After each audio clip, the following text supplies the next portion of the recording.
Greetings and salutations, young true believers. Going to talk to you about ethical egoism today.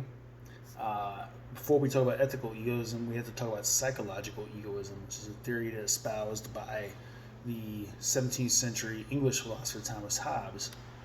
Thomas Hobbes was of the opinion that it's not the case that people ought to be selfish, rather, it is the case that people, in fact, are selfish. That's psychological egoism. Hobbes did not think this was a good thing. It's sad, but we are inherently selfish. And as such, we come into conflict with each other. And so we need strong rulers to curb those antisocial tendencies that we naturally have, right? That's why he preferred authoritarian governments. An authoritarian government will tamp down on people's natural proclivities to harm each other and steal from one another. Again, Hobbes doesn't think this is a good state of affairs, but he thinks it is in fact the case, sad as that may be. Now, it's often objected to Hobbes, well, human beings just aren't this way. But Hobbes notes, when you leave your house or your apartment every day, you make sure it's locked up. To use a more contemporary example, when you walk away from your car, you make sure it's locked. It's not uncommon for young ladies to walk around with mace in their purse, right? What's the upshot? You lock up all your belongings and you walk around armed because your opinion, Hobbes would say, of human beings is just as low as mine is, right? Well, in response to Hobbes, we can say, yes, we do lock up our belongings, and yes, we do carry weapons, but that's not a blanket condemnation of humanity. That is rather a condemnation of a small proportion of humanity that would do their fellows harm, right? The psychological egoist would respond, well, look, the only reason anybody helps other people out, they help the starving or they help the homeless, is because it makes them feel good. Well, it may be the case that we help other people out because it makes us feel good, but it does not stand to reason that that's the only reason why we do it, right? Human beings are complex. Sometimes we do things both because they make us feel good and because we think it's the right thing to do. So much for psychological egoism. What then is ethical egoism? Ethical egoism is a moral theory which has been advanced by many thinkers throughout the years, throughout the centuries.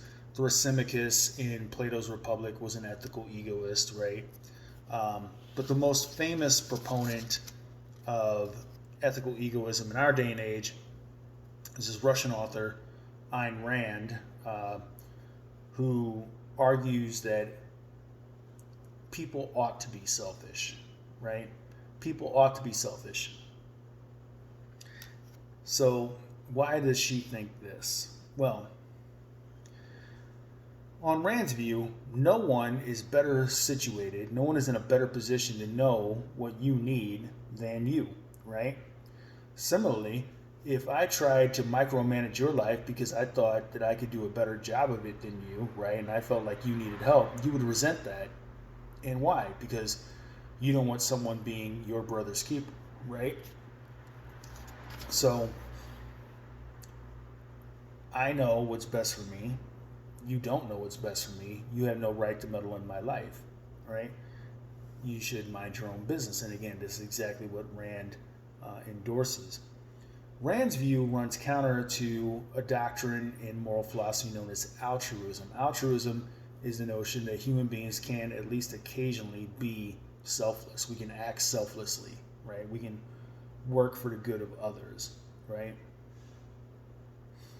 Well, Rand has a strange view of altruism. She argues that when I act altruistically, I'm saying to society, I am an object to be exploited, right? I'm an object to be exploited, and the recipient of my generosity is a parasite upon society, right? So this is why she condemns altruism, right? It encourages the the indigent or the lazy among us to continue being lazy, and it makes us something that makes us gullible and easily exploited, right? Of course, gang, you should know this is a false dichotomy, right, or false dilemma, right? False dilemma is a fallacy that occurs when we're presented with a situation. We're presented with the situation and told that there are only two solutions, one of which is clearly undesirable and the other one not. So we would naturally choose the solution that is desirable. It's a fallacy because more often than not we have more than just two choices, right? And that's the case here. Rand paints the picture as we can be entirely selfish or we can be entirely self-sacrificing. She thinks most people would choose to be entirely selfish. But in fact, what most human beings try to do is balance the interest of other people with their own interest, right?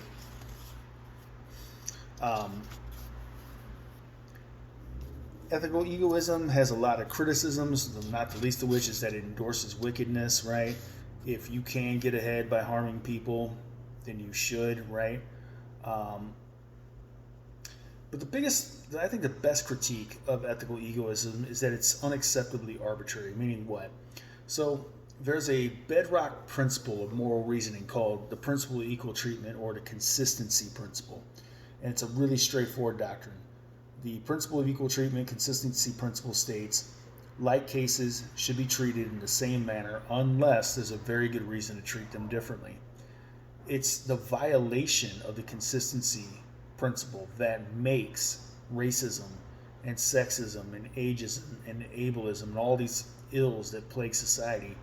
It's the violation of the consistency principle that makes them so bad. So what the ethical egoists would have us do is divide society into two camps, ourselves and everyone else, and arbitrarily decide that our interests are more important than everyone else's. Not this now. In response to the ethical egoist, our interests are clearly important, but it does not stand to reason that our interests trump those of everyone else in society, right? Again, most people, the vast majority of people, try to strike a balance between their interest and the interest of everyone else. The German philosopher Schopenhauer says he summed it up best. Charity is what everyone owes because charity is precisely what everyone needs, right? So much for ethical egoism. We will move on next week into the good moral theory, starting with utilitarianism.